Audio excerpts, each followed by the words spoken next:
really, really cool day here. And I went and did a little bit of digging. The first official Star Wars Day was actually in 2011, and it was started and organized in Toronto, Canada, at the Toronto Underground Cinema in 2011. Now, Lego is cool, and Lego is hip, and Lego was actually doing May the 4th stuff before it was even official. So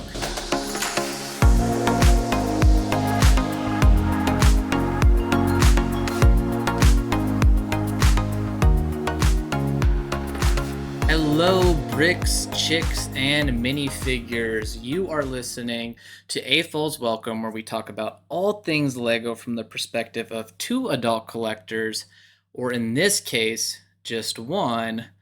I am your solo host, and today and by we, I mean West and I, have put together our May the 4th special edition episode.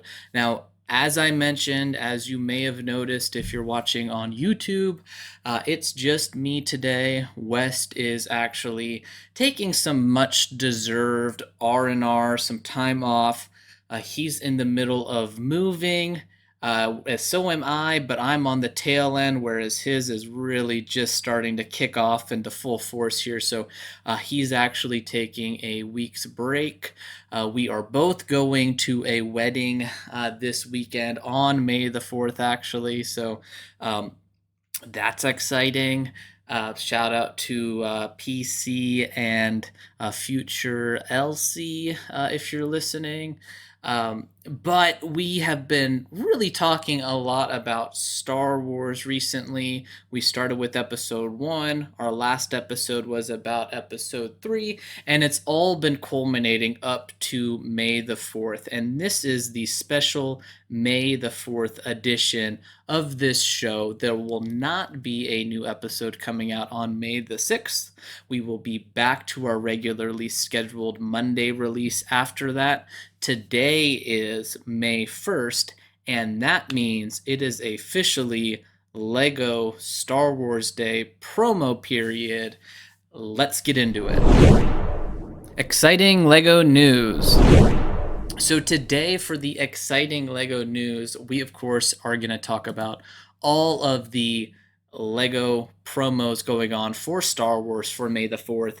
And as Lego.com says, the biggest event in the galaxy returns. Start your wish list now. New sets and special offers are launching 5/1 through 5/5. So it's Star Wars Day. We got a brand new UCS set that's been released. It is the new TIE Interceptor. It's supposed to celebrate 25 years of Lego Star Wars. It's actually the first UCS set that we got. This one is a big improvement over that, to say the least. For starters, it's not blue.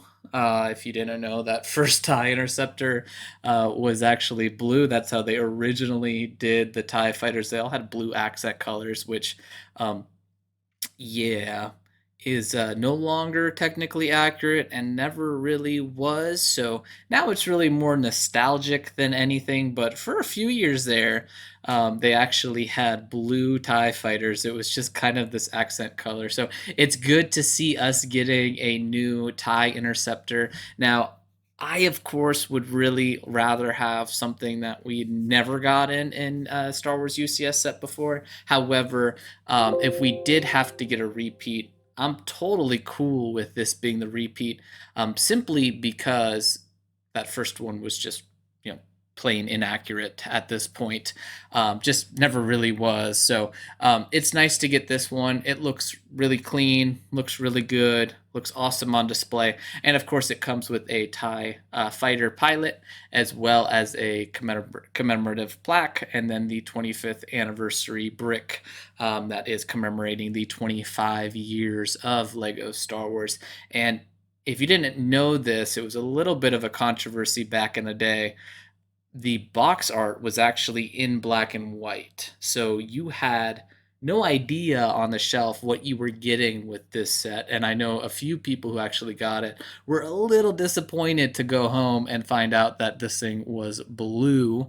I know with the X-Wing too, I think there was like some random green in it that you just couldn't see. They try to like color match and color blend with Lego, and the box art was black and white, so you couldn't actually tell any of that. So, sometimes we say that there's some shoddy marketing practices going on here.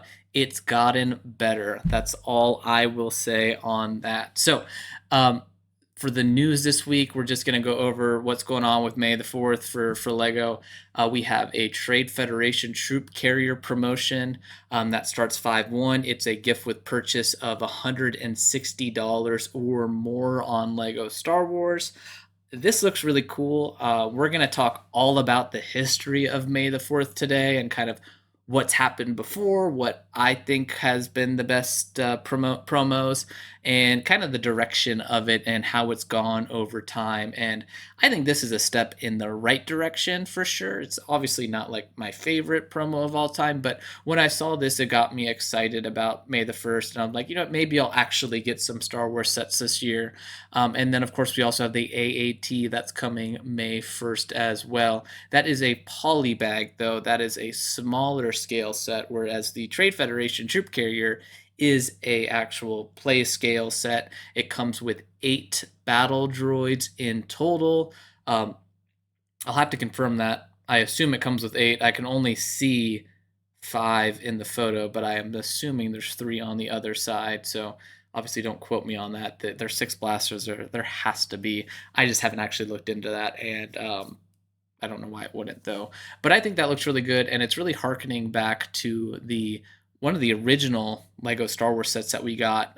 So this will be the 3rd troop carrier, and I think it's a great way to do it as a promo because it was one of those original sets that we got back in the day with Star Wars Episode 1. And then I said, yeah, the AAT is also coming out. That's a little bit of a lower threshold. That's only $40 or more. So that's the poly bag for this year. And then there's also a couple of other kind of random gift with purchases here. Lego Insider's gift with purchase is the Star Wars Battle of Yavin collectible. It looks like a collectible coin. I don't know. Nothing crazy special here. You get this for a $90 purchase or more. So if you purchase a $200 Lego set, i.e. if you get the TIE Interceptor for $220, you actually get all 3 of these. Collectible coins are okay. I prefer Lego gift with purchases for Lego, but the coins have kind of grown on me a little bit, just a little bit. I would still much rather get Lego itself than just something random, but it's certainly better than like that Beskar keychain that they got I think that was last year or 2 years ago. So we'll see. Nothing crazy special. It has a nice little box on it, but again, nothing too out of this world. We also have a Star Wars art print that will be available in the Insiders Reward Center. If that's something that you would like to get, it's 1,800 points. I don't know. Feels a little rich for me for that one. Again, I would prefer something Lego myself. And then I also believe it says much, much more is coming, but I also believe there was a 2 times as well as a 4 times insider points, bonus points announced for this time as well. That is exciting. Usually when they do that, the 4 times is going to be on some of the older sets. So, don't expect anything that's just coming out on the market or just has come out on the market at that 4 times threshold. That's usually for like the last year sets that they're maybe trying to push out of their inventory, anything excessive that they have left over. And then typically 2 times is on everything. That's just how it's worked in the past. Don't have confirmed details on that yet, but have seen that there'll also be the bonus points, of course, too. And then we also have a couple of new sets officially releasing. We have the Droideka. Again, that looks really good. Another great set choice here for the 25th anniversary. This one comes with a buildable droideka, and then it has a plaque and stand. It's got that traditional kind of UCS style information plaque, but then this one also has a minifigure scale droidy car build that goes next to the plaque, and then it has a 25th commemorative brick as well, which looks good, of course. I really like this. We didn't talk about it too much actually when we reviewed episode 1 and 2, but back in the day when they were releasing these original Star Wars sets, they also had Technic Star Wars sets, and they had a Technic Droideka back then too. So I like this choice because it kind of harkens back to those again original sets that we had from back in the day. This one is really got itching on me. I'm like, do I get it? I don't know. Do I go down this whole Star Wars? Right now I collect limited Star Wars, so this one's right on the threshold. It looks really good, and I've seen a couple of videos of it having really nice part usage. The eyes are actually a lipstick piece, and the way that it's molded, it's dual molded to have a red piece on the inside to make the lipstick, and then the case or the handle, I guess, whatever you call that, the tube, sorry, of the lipstick is in black. So what it does though is it makes a really fine kind of micro red dot on the bottom of it, and that's what's used for the eyes, and that just looks so good in my mind. Really good part usage. That is released on May 1st, as are these other ones we're about to talk about. Of course, we get the Mos Espa Pod Race diorama. I do collect the dioramas. I will be getting this one personally. This has a nice kind of sand and then kind of rocky terrain build surrounding it, and then you see Sebulba's pod racer, and then Anakin right after Sebulba swooping in through the ravine, right, and racing at Mos Espa. And this looks really good. It also has a commemorative 25 years of Lego Star Wars plaque. The terrain is a little boring. I think I said in the episode 1 review that I would have preferred to kind of had that initial Boonta Eve stadium that they had there for the pod race. And in micro scale, I think that would have been a little bit more um, better of a choice, one that really kind of like an iconic scene than just some random kind of hilly terrain and sand. But I do think that this looks really cool, and I think that this one's going to look really good on display because I'm sure you can kind of adjust some of the pod racers and give it a little bit of a different angle from your viewing experience as well. And I think that will add to it certainly. And I do think that Sebulba's pod racer looks really good in this kind of you know midi micro scale, a little bit bigger than micro scale build that they have here. Up next, we also have some new brick heads. These look really cool. It's a 6-pack or 5.5-pack. It's for $55. So have not increased the price on brick heads. I'm really happy they haven't yet because there's not much you can do with them as is, right? They're just kind of a brickhead. They just go, you build them, they go on display. The build process is really repetitive. This 5-pack, I imagine, right? I mean, you just kind of are building the same structure and then just adding different accents to it, really. So it can be quite repetitive, but glad they're not increasing the price here. This is $55. You get a young Anakin, so he's kind of the half-sized brickhead. You get a Queen Amidala, Jar Jar, Captain Fanaka, a Mace Windu. I'm sorry, a not Mace Windu. Mace Windu brickhead would be really cool. You get a Darth Maul, and then you get a Qui-Gon Jinn. And personally, I can't believe I'm saying this, but I think the Jar Jar brickhead looks really phenomenal. I don't know.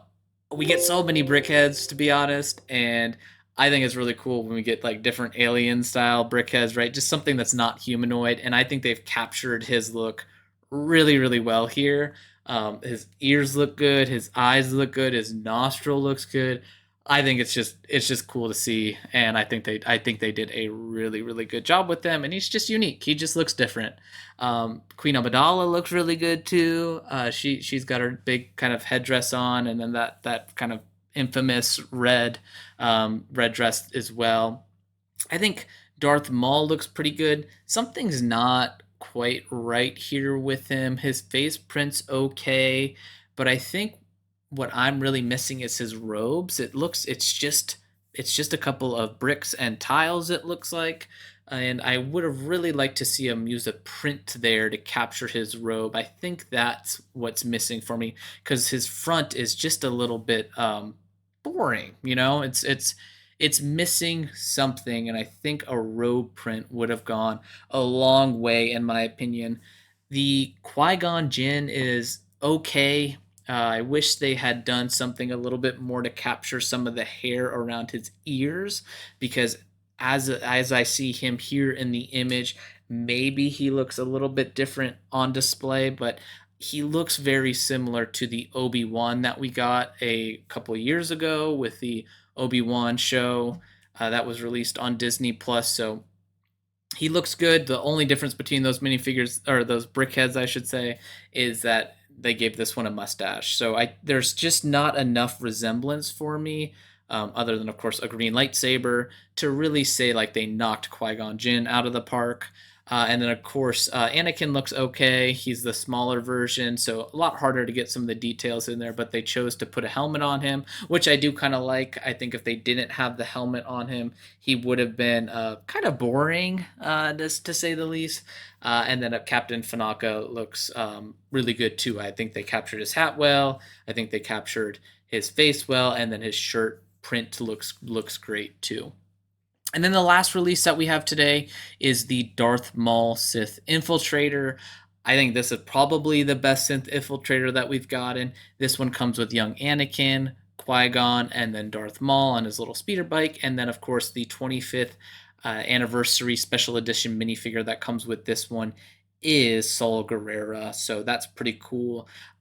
I think there's just something imposing about this Sith Infiltrator that is just, it's captured really well. It's captured the shaping really well. It's also captured the winglets really, really well too. So overall, I think this is probably the best Sith Infiltrator that we've gotten to date. I know it's a little bit light on the piece count, I believe, but we'll have to see the end product, see how big it is. I'm looking forward to getting this one and then actually having it on display next to the original one that we got back in 1999. I think that will look really, really cool and just show you kind of how far Lego has come since those original sets 25 years ago. So that's what we got for May the 1st. That's the news on this special May the 1st episode. Let's go over and move on to the main topic. Today's topic. So today we're actually talking about Star Wars Day, May the 4th, right? May the 4th be with you.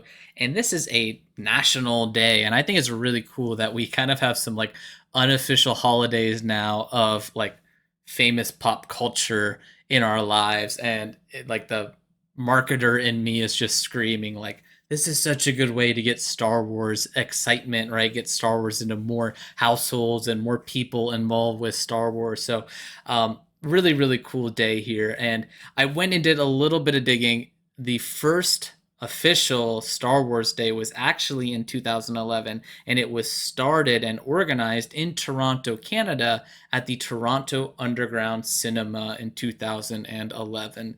Now, Lego is cool, and Lego is hip, and Lego was actually doing May the 4th stuff before it was even official. So Lego May the 4th, the original 10th anniversary of Lego Star Wars, they did a free minifigure poster with the purchase on May 3rd and May 4th back in 2009. And then in 2010, Lego ran a promotion on May 3rd and May 4th for a free sticker sheet with any purchase. And then they also did this entry to win a free bronze, like real bronze Boba Fett, which is worth quite a lot of money now. I believe in the tens of thousands of dollars. Last time I checked, which was like a couple of years ago, I think it was even like $50,000 because there was only like two of these ever made. And that was kind of cool that Lego was like into this before it was even a thing. So of course, in 2011, when the first official Star Wars Day kicked off, Lego was like in full force here. So they had a minifigure for the first ever kind of May the 4th promo here. This was the first time they actually gave out free Lego on May the 4th, and that was the Shadow ARF Trooper. And they also had a promotional poster, and then you got to enter into a drawing as well to win a UCS Millennium Falcon, the first edition of that set back in 2011. And I think that was pretty cool. I think that would be cool if they did another drawing for a UCS set as well. But I think really the highlight here is the Shadow ARF Trooper. And this was a poly bag. It was a promotion for May the 3rd and May the 4th in 2011. And it's a free promo, but you had to purchase Star Wars to get it. So it has a retail price of $0 because you can't buy it at retail. But nowadays, the price of this thing is pushing $400 for it in new condition. And it's just a really cool minifigure. And I don't want to say it was all downhill from here. They had a couple of really solid, unique special edition minifigures, but it's kind of a shame that they really started out here with the bang and then kind of slowly progressed in what a lot of people would define as a downward trajectory for May the 4th, at least for their promos.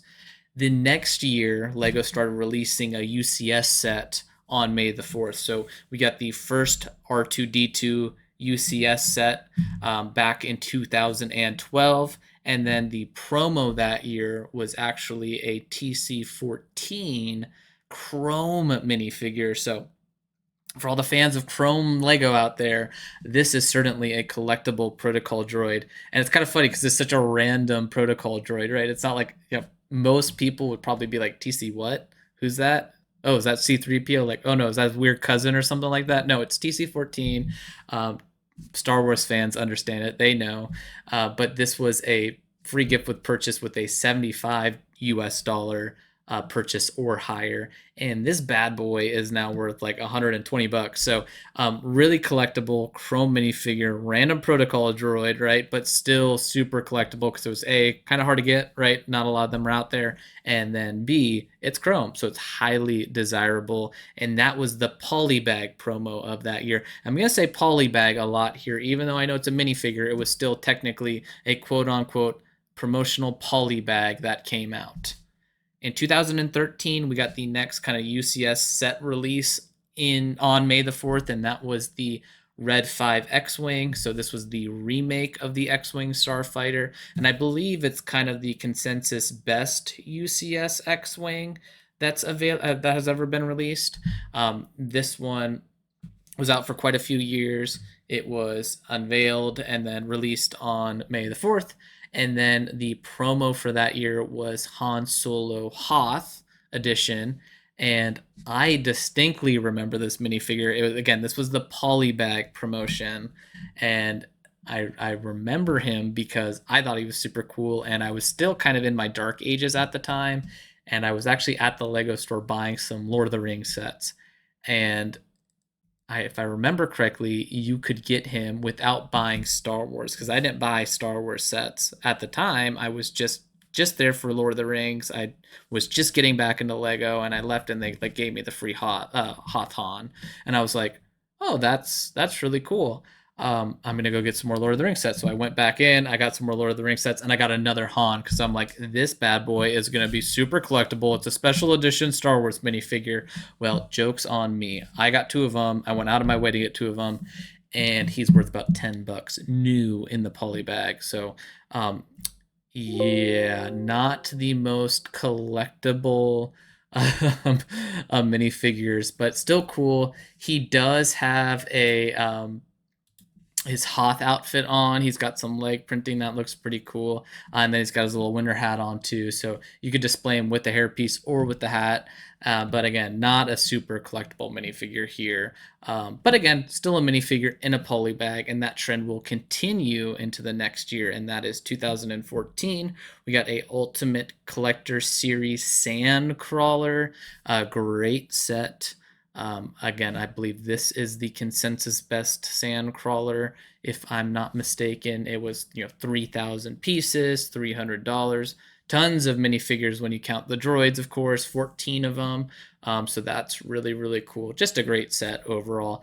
And the polybag promo for this year was actually a Darth Revan. And I think of all the promo figures that were given out in May the 4th, this is my personal favorite.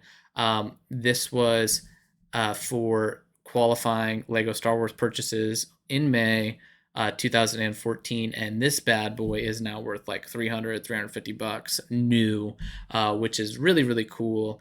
And this is a figure I just would have never expected from Lego, right? I mean, it's from the Old Republic, and I think this is the perfect way to use these poly bags, right? If you're celebrating Star Wars Day, if you're a Lego Star Wars fan, you usually already have Star Wars sets, right? I mean, you get them when they come out. So if you're trying to convince me to buy more Lego Star Wars on Star Wars Day, like I've already got all the sets, right? I'm not talking about me. I'm talking about like a Star Wars super fan here. So this is the perfect way to get that super fan to buy more Star Wars, right? And everybody else. And so I think that this is the direction that they should retake Star Wars Day promos.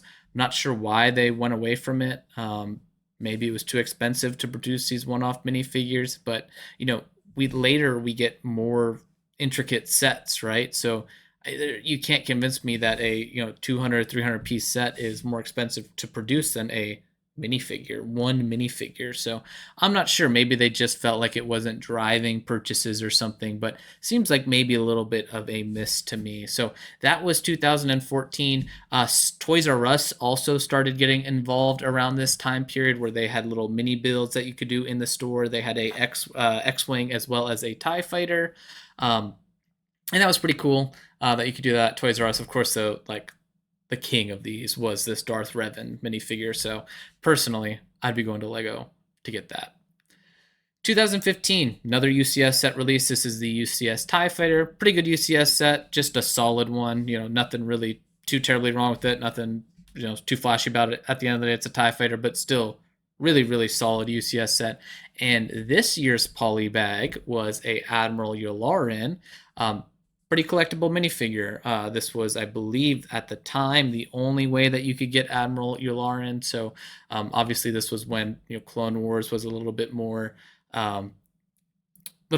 mainstream, and I believe this was because of the kickoff of Rebels, if I'm not mistaken, because this was 2015, and then this is technically they have it listed as the Star Wars Episode 4 version, so it's got to be the Rebels version. Well, I know it's the Rebels version, but it had to be because of the kickoff of Star Wars Rebels. But this was the May the 4th promo. Again, really cool poly bag, right? It's a minifigure. That's all that's in here, just a straight up minifigure.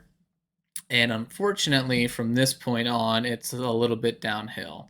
The Wookiee Gunship was the Toys R Us build event in store for May the 4th at Toys R Us for 2015, which is nothing special, nothing wrong either. So I think 2016 was the first probably disappointment for May the 4th. So the UCS set that was released that year is notorious for being one of the worst UCS sets ever released. That is the Assault on Hoth. I mean, for gosh sakes, the Shield Generator has 4 discs in real life, and this one has 3, and it's a UCS set. I mean, I think that's the biggest thing, but this was the set that led to them actually starting to call these giant play sets not UCS sets. They started calling them the Master Builders series shortly after this. But this was a 2016 release. Kind of surprised how expensive this one is. It has almost doubled in price, whereas the TIE Fighter is still only about 50% more. So this one's 100% more than the original. And the TIE Fighter is only 50% more than its original price. So I don't know if that's because the TIE Fighter was literally on the shelves for a whole additional year compared to this one. So not only was this Hoth set received poorly, it also didn't sell well. So it's a little bit more scarce on the secondary market because of that. But just thought that was interesting. Thought I'd point that out. This was the year that we also got the First Order Stormtrooper as the gift with purchase polybag. So I think this left people with a kind of bad taste in the mouth, in their mouth, and um, this is when people, I think, really kind of, or this is when things started changing. So I don't know if Lego maybe took the feedback incorrectly or didn't apply it correctly or really understand what the feedback was about. People weren't disappointed in the minifigure polybag, they were disappointed in the minifigure selection in this case. I mean, why not do something like Mara Jade or Darth Plagueis, right? Like, give us these unique minifigures that there's just no room for in sets here. But unfortunately, the next year was 2017, and we got a buildable R2D2 polybag. So stayed a polybag promo, but it's no longer a minifigure. Now, I did jump ahead too quickly. Did want to go back. In 2016, Toys R Us also had a First Order General that came out in May the 4th that year. And then what was cool was there was a special like invitation only May the 4th event at Lego brand stores, and you could get a Escape from the Space Slug set. And this thing's pretty collectible now because it's pretty rare. But that is a scene from episode 5 where the Millennium Falcon is flying out of that space slug after they accidentally land in it, trying to escape the TIE fighters in the Empire. So this was a pretty exclusive set that you could get through a sweepstakes later on, but then also by going to participating stores via invite-only event, which was kind of cool. It was kind of like given away that way.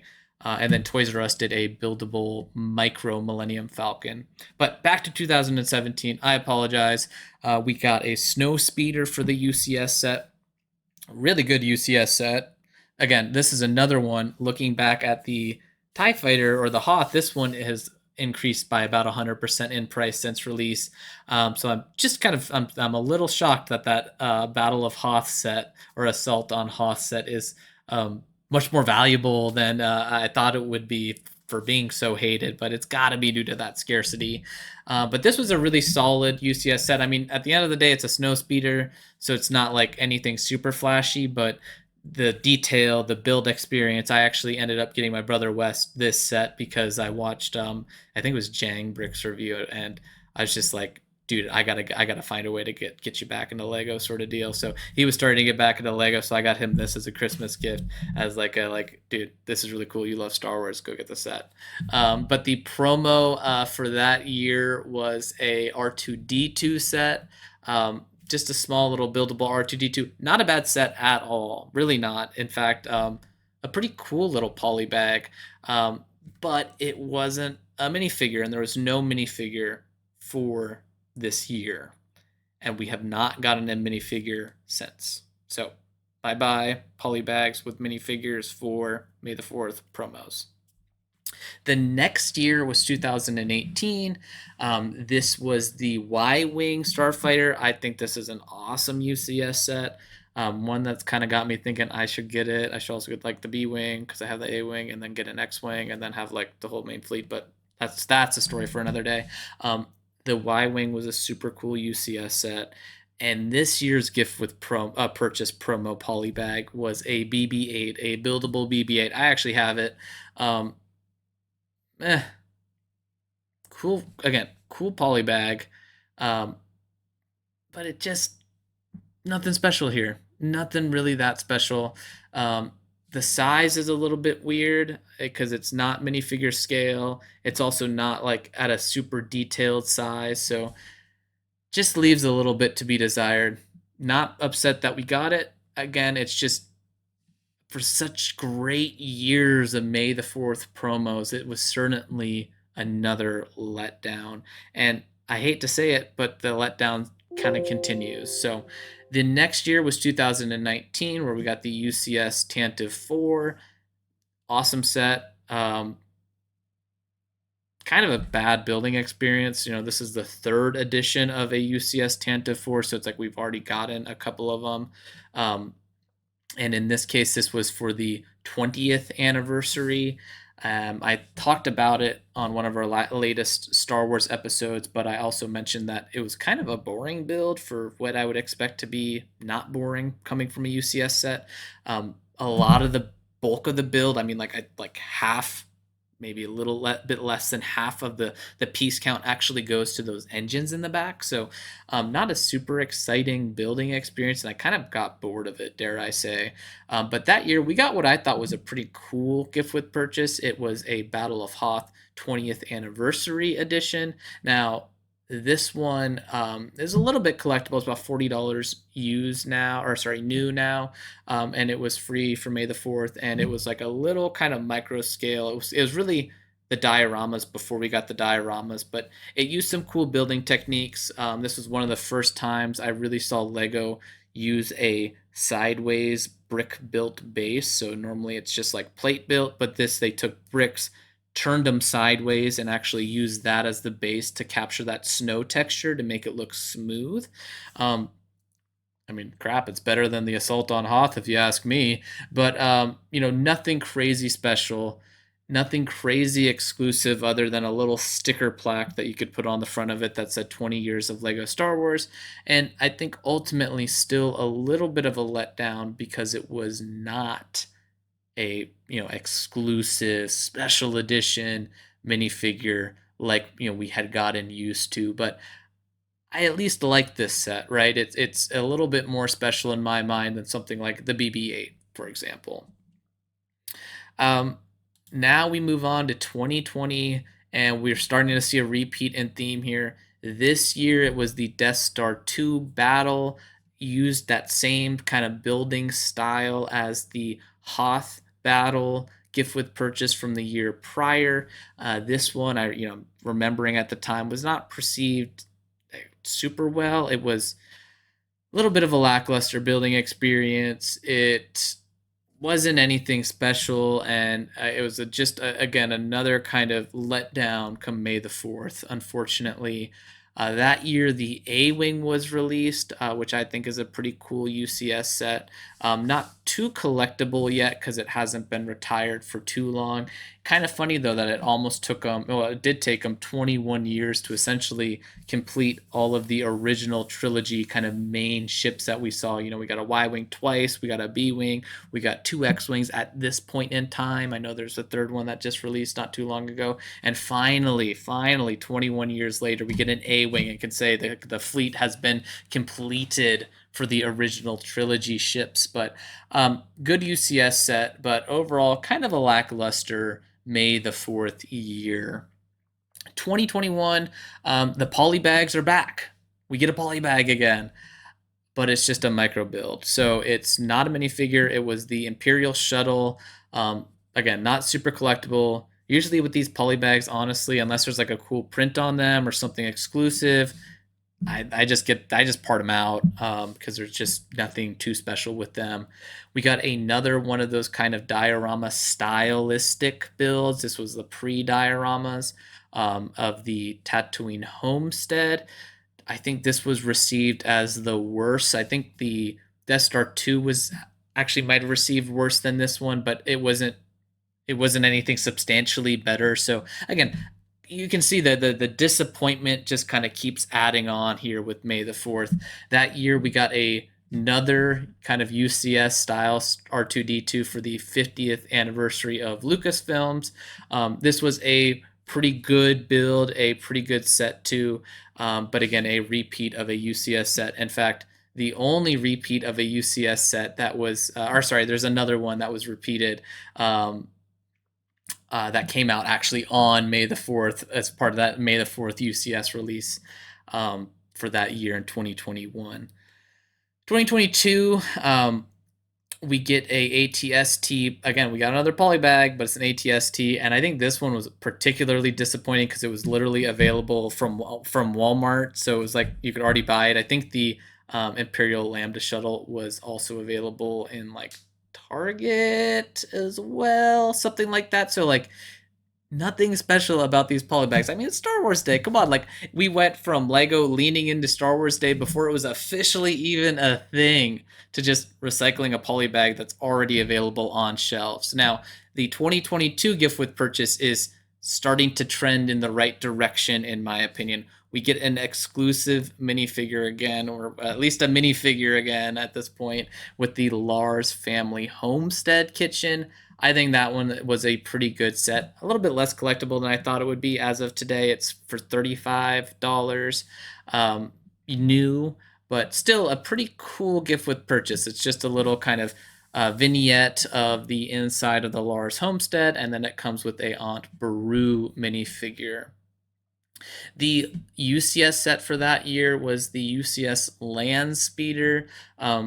I think it got a little bit too much hate, in my opinion. I think it's a really cool set, and I think it's one that's going to age well. You can still actually get it today. It's still available on shelf. I think there is some criticism with the price on it, which does feel fair. $240 for that is a little much. 220 would have felt a lot better. 200 might have been too low to ask, but of course, less money is always better, right? But cool set, in my opinion. One that was better than it should have been, or really needed to be, right? I mean, it's a land speeder. It's a Luke's land speeder, but it's a UCS set, and it looks really, really good. 2022, the other gift with purchase that year. So there were three of them, and just like this year we're getting that commemorative coin. This is kind of the new direction of sorry, not UCS. What am I kidding? I need West here to kind of keep me in line. No, this is the new direction of what May the 4th looks like today. There's a small little poly bag. There is a nice little kind of secondary build, right, with a actual set, and then there is a kind of non-Lego Star Wars item here too. So in 2022, they got the Mandalorian Beskar keychain. I don't know. I don't know. It's just not for me. It's just really, it's a little rectangle with a, I think it's an Imperial logo on the bottom right. So yeah, nothing too special. I again, I miss the exclusive minifigures, but to give it to Lego, they are making this now a little bit of a bigger day. It kind of dipped.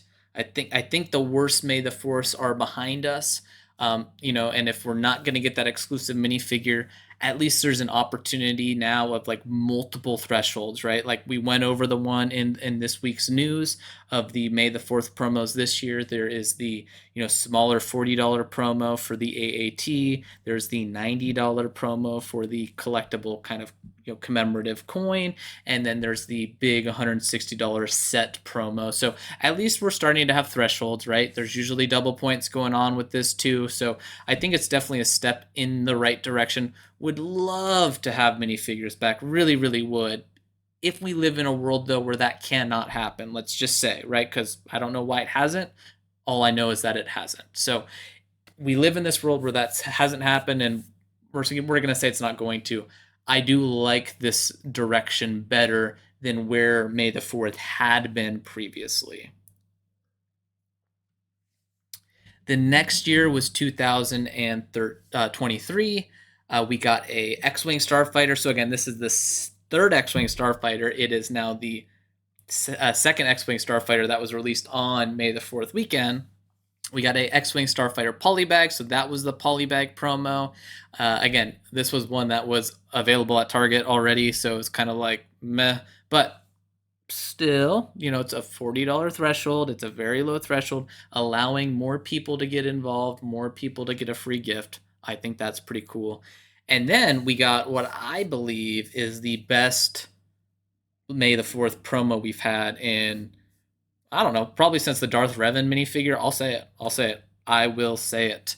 We got the Death Star 2 promotional polybag set, and this was to commemorate the 40th anniversary of Return of the Jedi, and this was a micro or nano scale. Not quite sure which one's which. There's no official handbook on these things. A build of the Death Star 2 with the nice little Return of the Jedi 40th anniversary plaque. I apologize about that noise on my desktop. I don't know what's going on with that, but we're almost done here, so we'll keep pushing.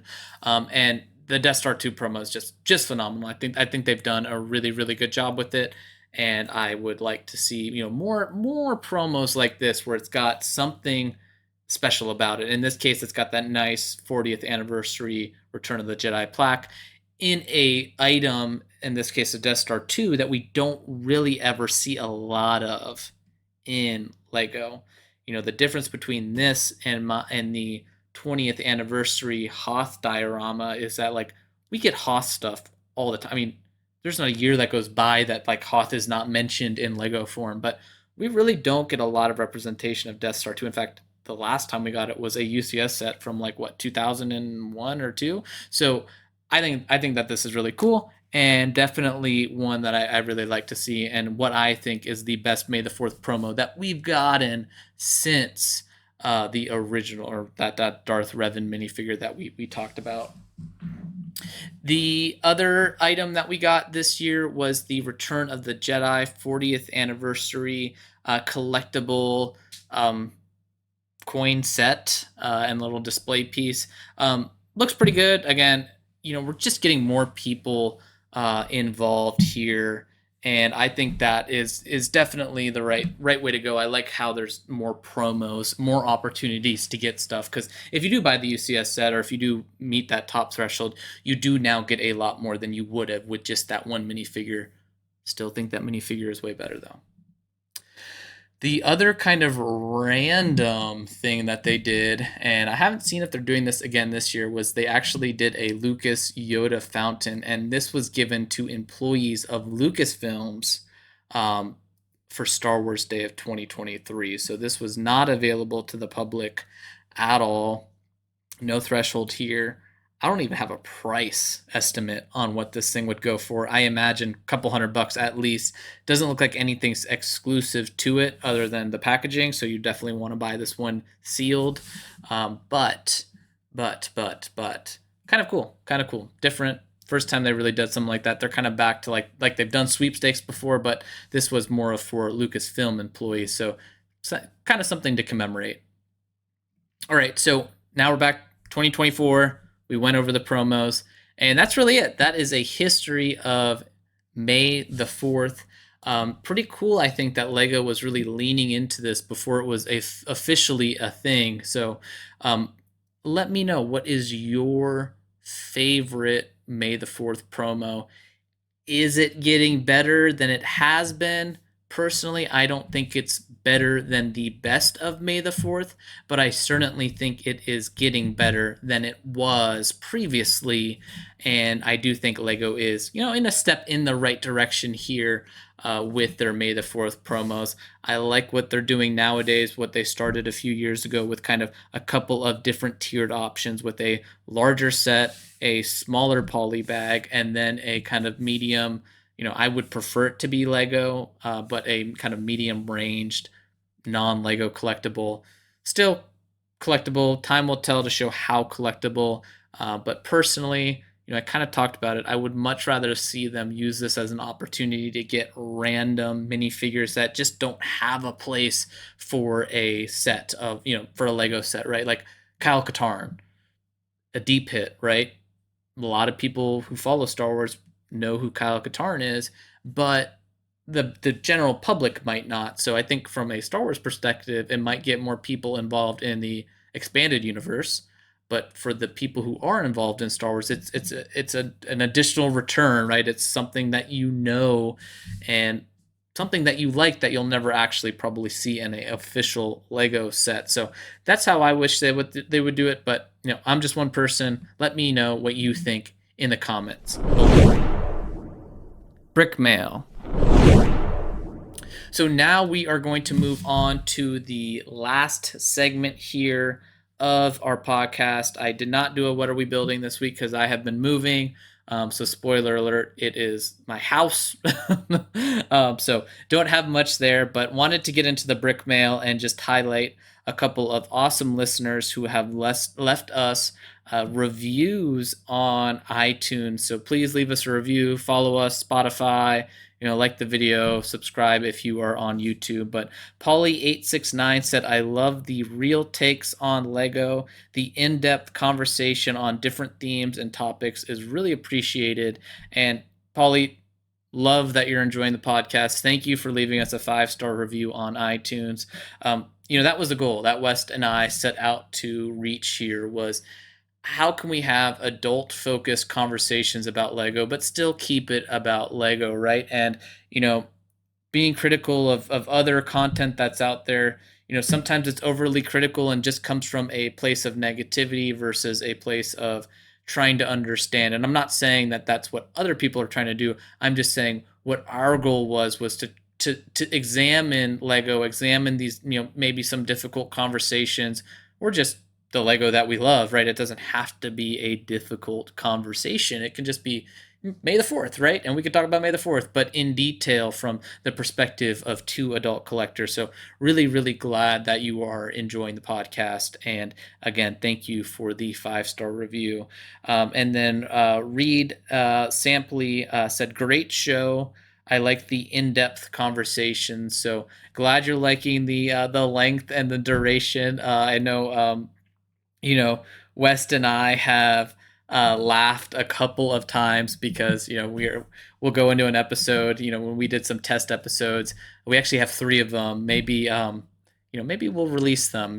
I don't know. Maybe we have to send like a YouTube like goal or something, or we'll release them after 1 year. We'll release one of them as kind of a special edition show. But one of those topics was Rock Raiders, and it was one I really wanted to talk about. And my brother West called me beforehand. He's like, dude, okay, this will be a test if we can like do this, because it's we're talking about Rock Raiders here. So let's see. It was like the second episode. I'm like, dude, we'll talk. We got this. And I think we ended up talking for like an hour and a half on it, and like the conversation never got dull. It never got bored. We were just having a really good time talking about Lego Rock Raiders of all things. So really glad that you are enjoying the podcast there, Reed, and appreciate the 5-star review. So I think that's it. That is it. That's a wrap on another episode of AFOLs Welcome. This was a solo show, so don't roast me too hard in the comments. Probably a few more ums than I'm used to, but if you enjoyed this podcast, please subscribe and leave us a review on Spotify, Apple Podcasts, YouTube, or wherever you are listening to this show. If you would like to write the podcast, please email us at please email us at afolswelcome@gmail.com, or follow us on Instagram at afolswelcome. Thank you for listening, and we will catch you on the next one.